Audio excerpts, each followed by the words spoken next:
Hello, folks. This is Kevin from Reality Rope Access LLC, and today we will be bringing you a product review for our professional group, the Association for Pitched Roof Fall Prevention, the only organization dedicated to all tools and techniques of access and safety for pitched roofing surfaces.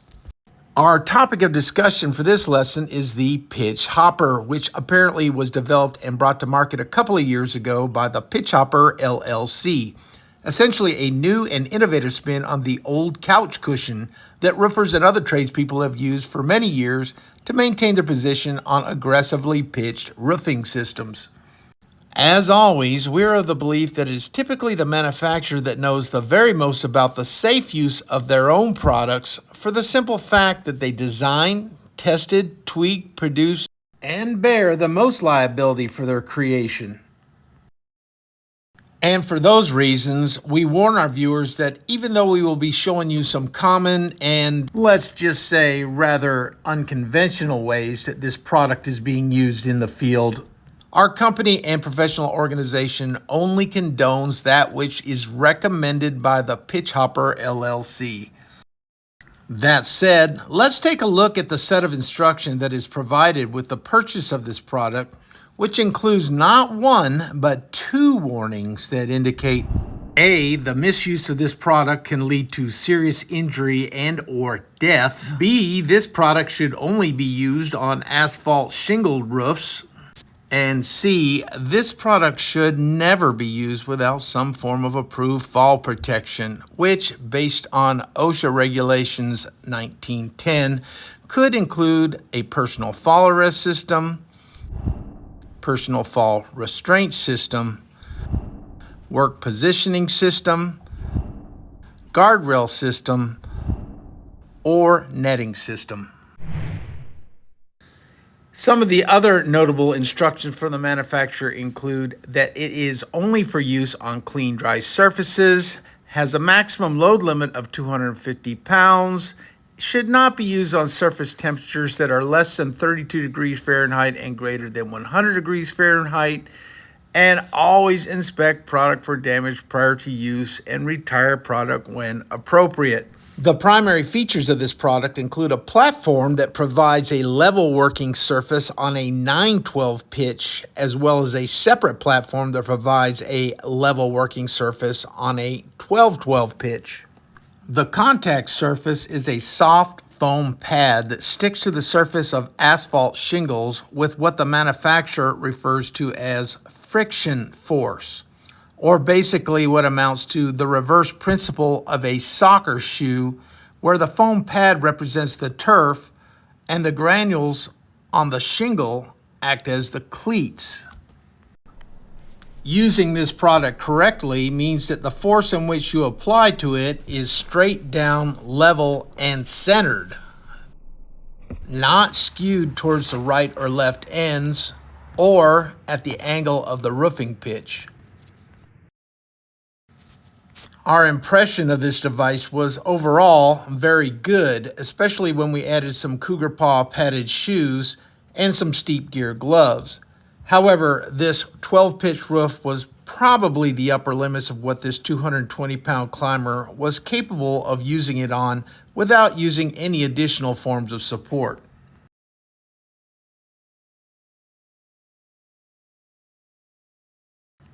We then tried using two hoppers in several different ways, but given the fact that we all have our own personal strengths and limitations, the manner which worked best for me was doable on this 12 pitch, though a bit clunky. However, I found that the same technique proved much easier on lower slope surfaces, as one might expect. Some of the additional functions we found to be quite welcoming was its use as a transition step between ladder and roof surface,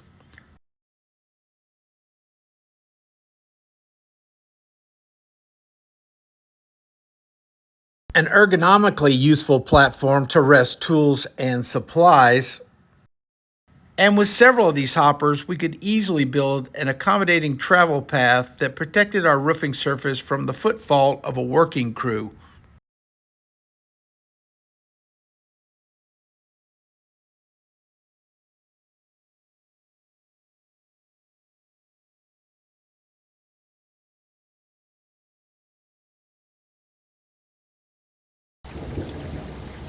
During the creation of this video, we encountered a series of rain days that kept our test structure perpetually soaked. So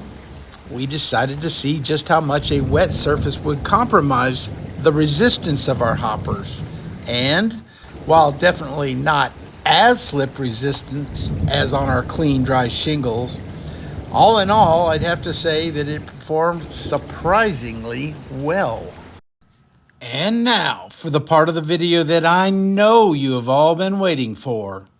And allow me to apologize in advance to our friends over at the Pitch Hopper LLC about this, because they certainly don't need any additional liability issues. However, in order to satisfy my own curiosities, I simply had to introduce one of my 24-inch hoppers to my table saw and create two 12-inch Moon Hopper transformer boots that I secured in place with some military-grade Velcro and the only bonding agent I have ever found to secure such material to hard synthetic surfaces.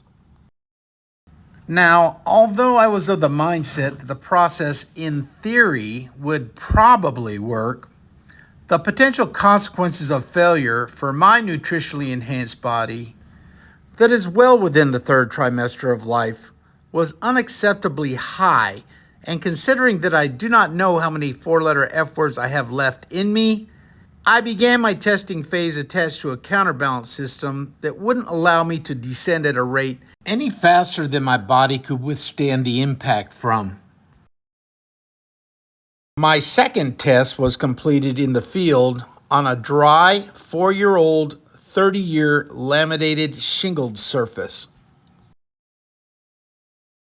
What I gained from this was a surprisingly pleasing sensation of walking a couple of pitch slopes that were much more aggressive than the 10 pitch limits that my standard Cougar padded roof walking shoes would allow for.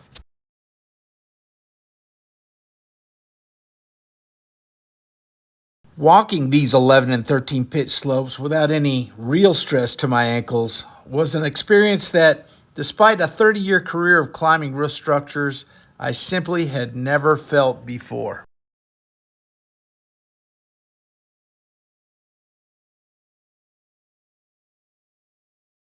It was no doubt the transition phase from street shoes to moon hoppers that posed the greatest threat to my safety, with each second that ticked away offering yet another opportunity for a career-ending mistake, which had my mind wandering towards that Skechers commercial I'd seen earlier in the day. I found the process became even easier on my third test when I added a 24-inch handheld pitch hopper, which not only increased the total surface area for friction force, but also served as a redundant safety measure should I encounter an unexpected error in technique or tool. Well, we thank you for watching our video, and in closing, please allow me to reiterate that I do not condone the use of this or any access device in any fashion not specifically approved by the manufacturer. The purpose of this, and indeed every product testing we complete, is to push the very limits of different tools in a controlled environment so that you can gain a better understanding of how they perform. Please remember that your safety is your responsibility, because it can only be guaranteed by making good decisions based on your own physical strengths, limitation, and discretion. If you benefited from our video, then we invite you to like, comment, and share. We would love to hear how you are using this product in the field, and invite you to contact us directly if you'd like to participate in some high-value training on a variety of Access products. Do that, and you might just find that special product with your name on it.